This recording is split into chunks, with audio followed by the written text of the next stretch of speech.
Good evening. Our great nation is now living in an unprecedented moment. We're facing the worst public health crisis in 100 years and the worst economic collapse since the Great Depression. We are confronting systemic racism and the enormous threat to our planet of climate change. And in the midst of all of this, we have a president who is not only incapable of addressing these crises, but is leading us down the path of authoritarianism. This election is the most important in the modern history of this country. In response to the unprecedented crises we face, we need an unprecedented response, a movement like never before, of people who are prepared to stand up and fight for democracy and decency and against greed, oligarchy, and bigotry. And we need Joe Biden as our next president. Let me take this opportunity to say a word to the millions of people who supported my campaign this year and in 2016.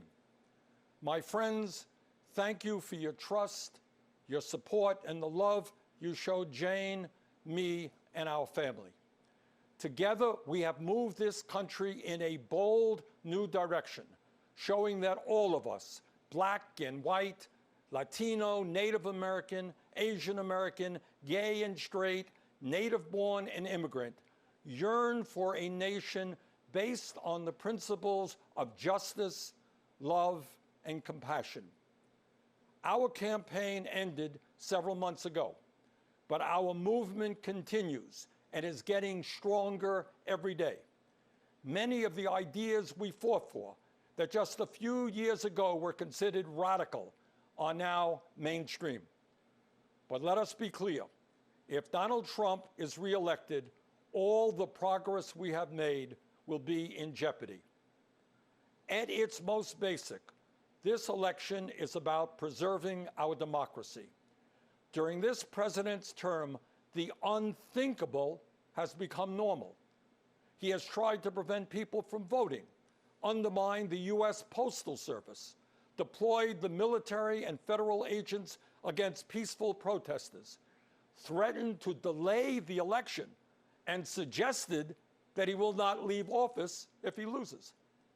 This is not normal, and we must never treat it like it is. Under this administration, authoritarianism has taken root in our country. I and my family, and many of yours, know the insidious way authoritarianism destroys democracy, decency, and humanity. As long as I am here, I will work with progressives, with moderates, and yes, with conservatives to preserve this nation from a threat that so many of our heroes fought and died to defeat. This president is not just a threat to our democracy, but by rejecting science, he has put our lives and health in jeopardy. Trump has attacked doctors and scientists trying to protect us from the pandemic, while refusing to take strong action to produce the masks, gowns, and gloves our healthcare workers desperately need. Nero fiddled while Rome burned. Trump golfs. His actions fanned this pandemic, resulting in over 170,000 deaths and a nation still unprepared to protect its people. Furthermore, Trump's negligence has exacerbated the economic crisis we are now experiencing. Since this pandemic began, over 30 million people have lost their jobs, and many have lost their health insurance. Millions of working families are wondering how they will feed their kids, and they're worried that they will be evicted from their homes. And how has Trump responded?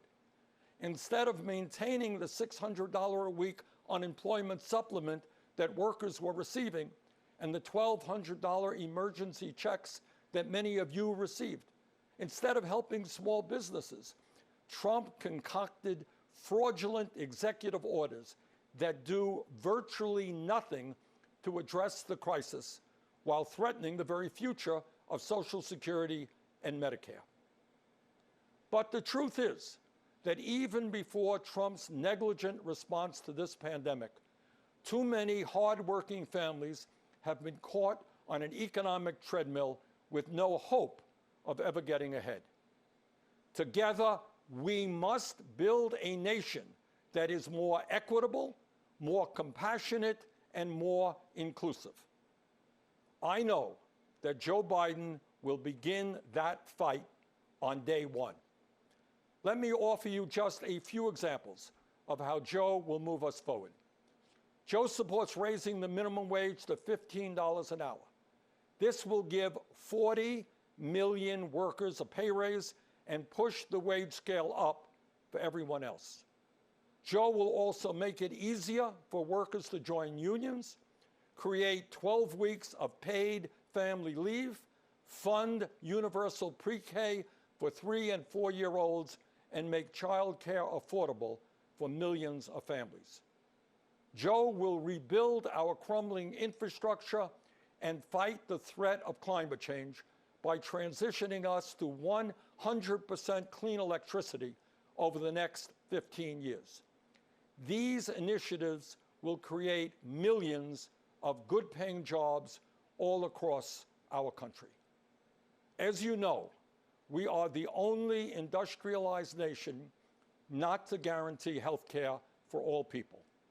While Joe and I disagree on the best path to get universal coverage, he has a plan that will greatly expand health care and cut the cost of prescription drugs. Further, he will lower the eligibility age of Medicare from 65 down to 60. To help reform our broken criminal justice system, Joe will end private prisons and detention centers, cash bail, and the school-to-prison pipeline. And to heal the soul of our nation, Joe Biden will end the hate and division Trump has created. He will stop the demonization of immigrants, the coddling of white nationalists, the racist dog whistling, the religious bigotry, and the ugly attacks on women. My friends, I say to you, to everyone who supported other candidates in the primary, and to those who may have voted for Donald Trump in the last election, the future of our democracy is at stake. The future of our economy is at stake. The future of our planet is at stake. We must come together, defeat Donald Trump, and elect Joe Biden and Kamala Harris as our next president and vice president. My friends, the price of failure is just too great to imagine. Thank you.